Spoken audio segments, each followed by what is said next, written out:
Everyone, আমি স্বদেশ ভক্ত ফিজিক্স ফাইটার চ্যানেল পক্ষ থেকে তোমাদের সবাইকে স্বাগতম। আজকে আমরা ভেক্টর চ্যাপ্টারের লব্ধি নির্ণয়ের টাইপের অঙ্কগুলো শিখব। তো এখানে অনেকগুলো টাইপ আছে, তো সেই ক্ষেত্রে আমরা আস্তে আস্তে এক এক করে দেখব, অঙ্কগুলো ভাগ ভাগ করে দেখব। তো লব্ধি নির্ণয়ের ক্ষেত্রে আমরা সাধারণত দুই টাইপের সূত্র দেখে থাকি। একটা হলো সামান্তরিকের সূত্র, আর একটা হলো কি উপাংশের সূত্র। তো আমরা এক এক করে জাস্ট সূত্রগুলো নিয়ে একটু আলোচনা করব। এখানে আমি ডিটেইলি থিওরি কিছু আলোচনা করব না, জাস্ট সূত্রগুলোর কোন কোন প্রতীকটা কি মিন করে সেগুলো দেখব এবং তারপরে আমরা অঙ্কে চলে যাব। তো একদম শুরুতে আমরা যদি সামান্তরিক সূত্রটা একটু দেখে নেই, ধরো সামান্তরিক সূত্র। তো সামান্তরিক সূত্র কি বলছে? যদি তুমি দুইটা ভেক্টরকে একটা সামান্তরিকের দুইটা সন্নিহিত বাহু দ্বারা প্রকাশ করতে পারো, অর্থাৎ ধরো তোমার কাছে দুইটা ভেক্টর আছে পি এবং কিউ।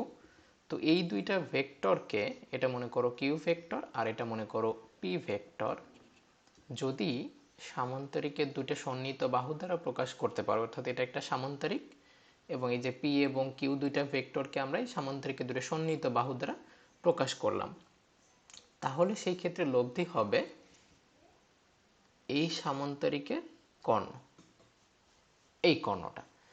তো এই কর্ণটাই আমার লব্ধির মান হবে এবং দিক হবে কি, এই যে পি এর সাথে উৎপন্ন কোণটা, এটাই হবে দিক।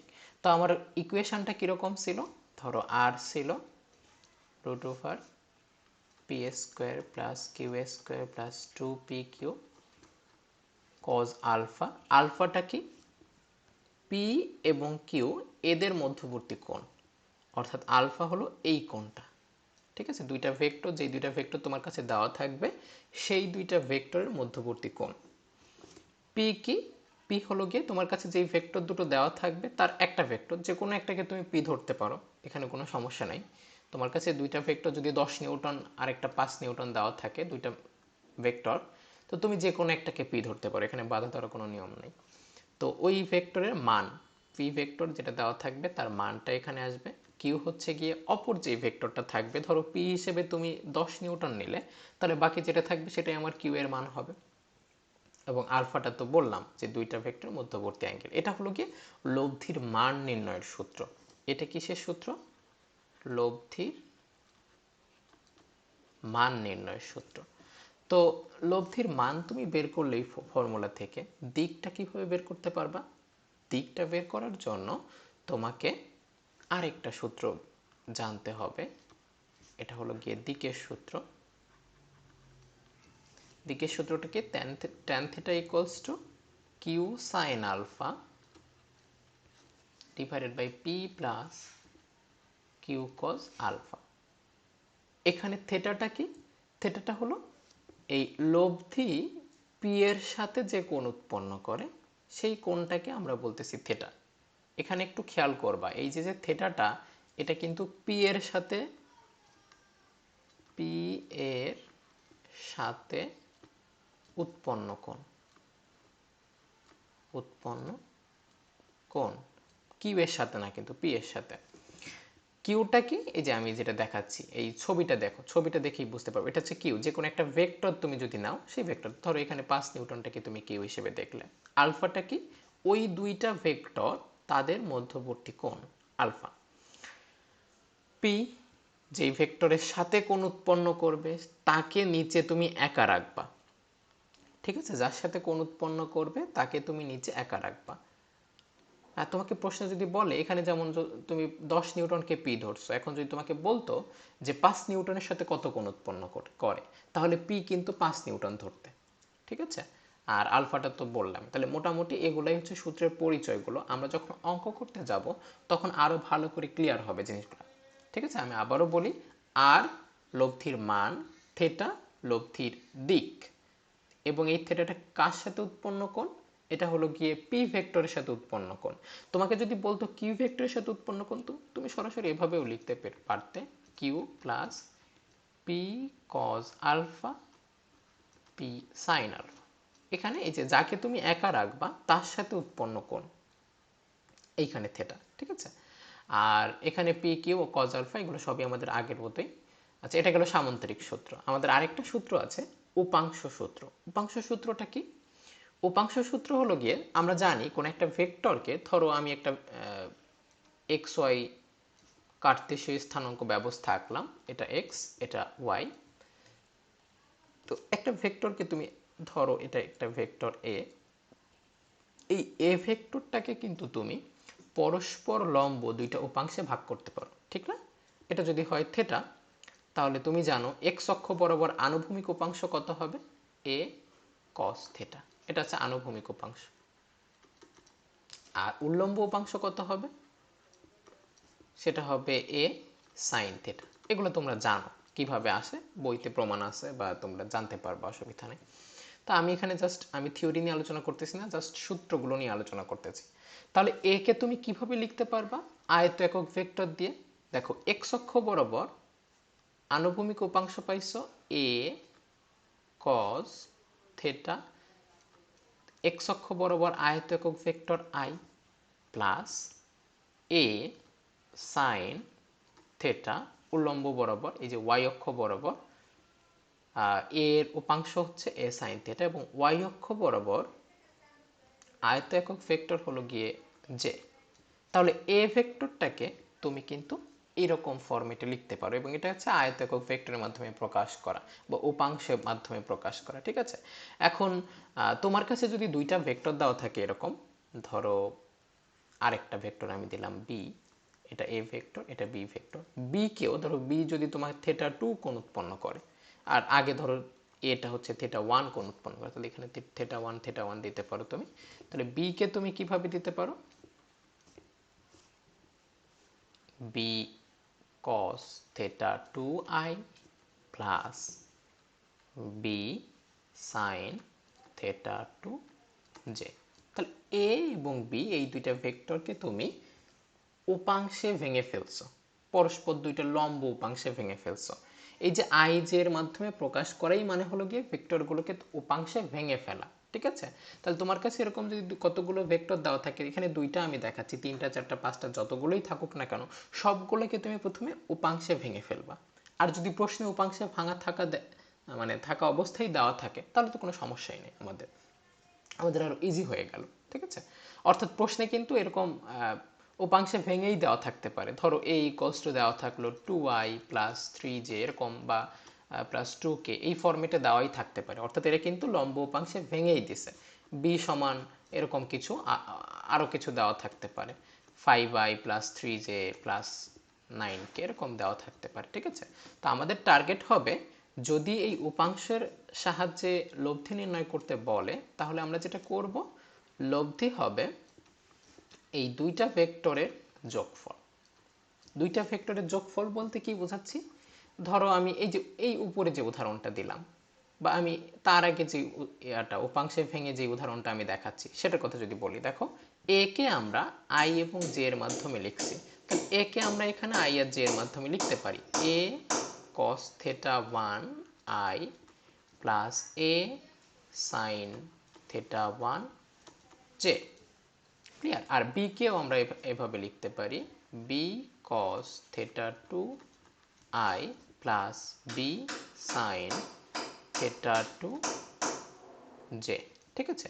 এরপর কাজ হচ্ছে আই এর যে সহগগুলো আছে সেগুলো যোগ করে ফেলা, আর বি এর যে সহগগুলো আছে সেগুলো আলাদা করে যোগ করে ফেলা। তার মানে কি, আই এর সহগ আছে কি কি, এ cos theta 1, আর এই নিচে আছে বি cos theta 1, তার মানে A cos theta 1 plus B cos theta 1, এটা হলো গিয়ে আই বরাবর উপাংশটা, প্লাস জে অক্ষ মানে ওয়াই অক্ষ বরাবর বা জে অ্যাক্সিস যেটা আছে, এই যে জে এর সহগ যেগুলো আছে সেগুলো এখন যোগ করে ফেলো, A sin theta 1 plus B sin theta 2, আমার এখানে একটু ভুল গেছে, theta 2, হ্যাঁ যে। তো এরকম ভাবে তোমার যদি কেও থাকতো, এখানে কে এর ক্ষেত্রে কে এর সবগুলো যোগ করে তুমি এখানে বসাই দিতে। তো এখন তুমি আলাদা করে বলতে পারবা, এই যে পোরশনটুকু পাইছো, এই পোরশনটা হলো লব্ধি এর আনুভূমিক উপাংশ। অর্থাৎ এই পোর্শনটা হলো লব্ধির আনুভূমিক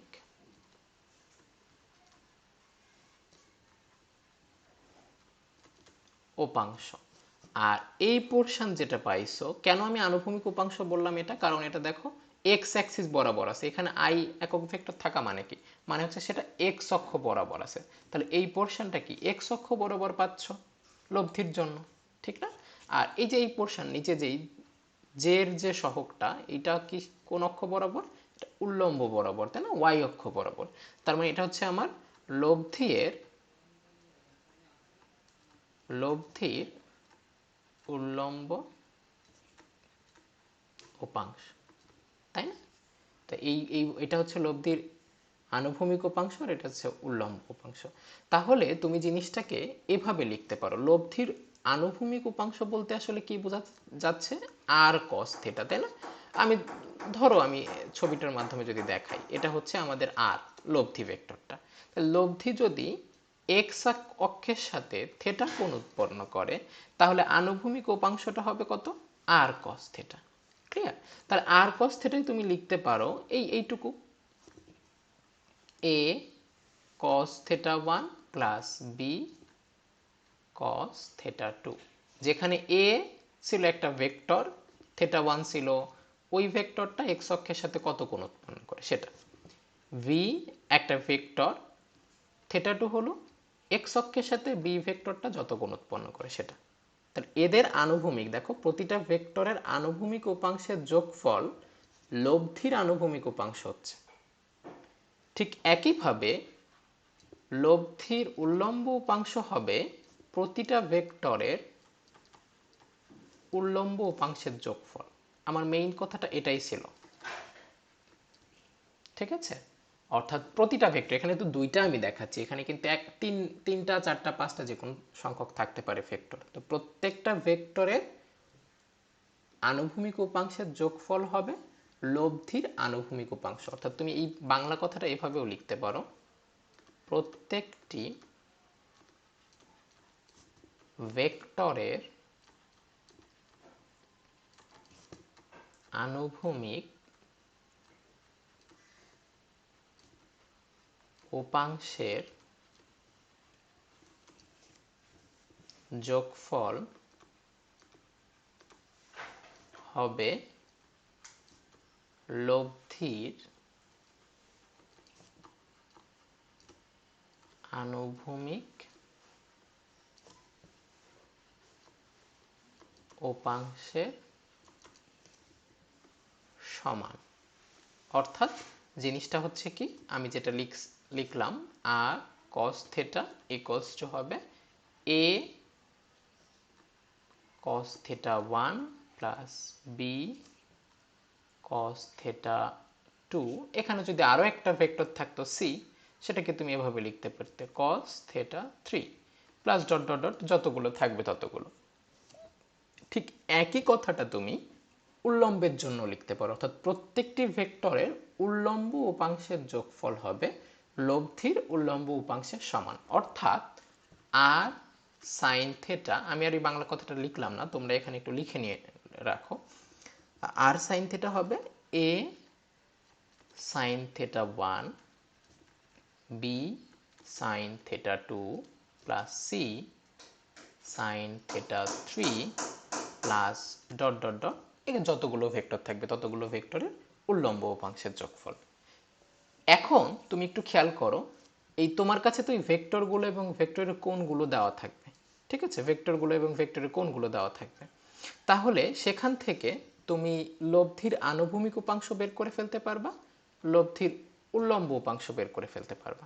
অর্থাৎ লব্ধির উল্লম্ব উপাংশ আর সাইন থিটা তুমি জানতে পারবা, লব্ধির আনুভূমিক উপাংশ আর কস থিটা তুমি জানতে পারবা। তারপরে তো খুবই সহজ, এদের লব্ধি কিভাবে বের করতে পারবা? এদের লব্ধি কিভাবে বের করতে পারবা?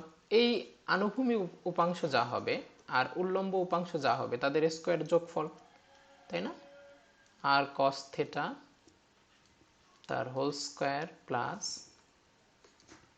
আর সাইন থিটা